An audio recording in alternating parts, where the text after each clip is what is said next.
अस्सलाम वालेकुम, welcome to Nizami herbals. आज फिर एक नई वीडियो और एक नए नुस्खे के साथ आप दोस्तों की खिदमत में हाज़िर हूँ और मैं उम्मीद करता हूँ कि आप सब दोस्त खैरियत से होंगे। काफ़ी दोस्तों ने रब्ता किया कि हकीम साहब हमारा मादा यानी मनी बहुत ही ज़्यादा पतली है, पानी की तरह पतली है और हमारी टाइमिंग ख़त्म हो चुकी है, ताकत नहीं रही, नज़दीक जाते फौरी डिस्चार्ज हो जाते हैं, वज़ू हमारा ढीला पड़ जाता है।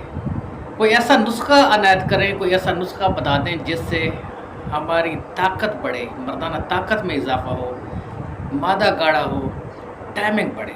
तो दोस्तों आज मैं आप दोस्तों को जो नुस्खा बताऊंगा उसके इस्तेमाल से मर्दाना टाइमिंग 30 मिनट तक बढ़ जाएगी, मर्दाना ताकत में इजाफा होगा। और जो दोस्त टाइमिंग बढ़ाने के लिए गोलियों का इस्तेमाल करते हैं और अपनी सेहत का नुकसान करते हैं,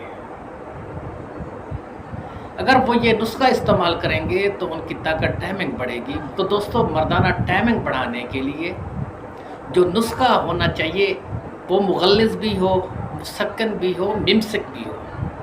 और काफ़ी दोस्त सिर्फ मुगल्लिज़ ही इस्तेमाल करते रहते हैं जिनसे मादा तो गाढ़ा हो जाता है, टाइमिंग नहीं बढ़ती। तो चलते हैं नुस्खे की तरफ, आप दोस्त नोट कर लें। आपने इस तरह करना है, 20 ग्राम सालन मिस्री ले लेनी है, 20 ग्राम तोदरी सफ़ेद ले लेनी है, 20 ग्राम आपने तुखम कासनी ले लेनी है, 30 ग्राम आपने अंजबर ले लेना है और 20 ग्राम आपने लेना है ये ताल मखाना।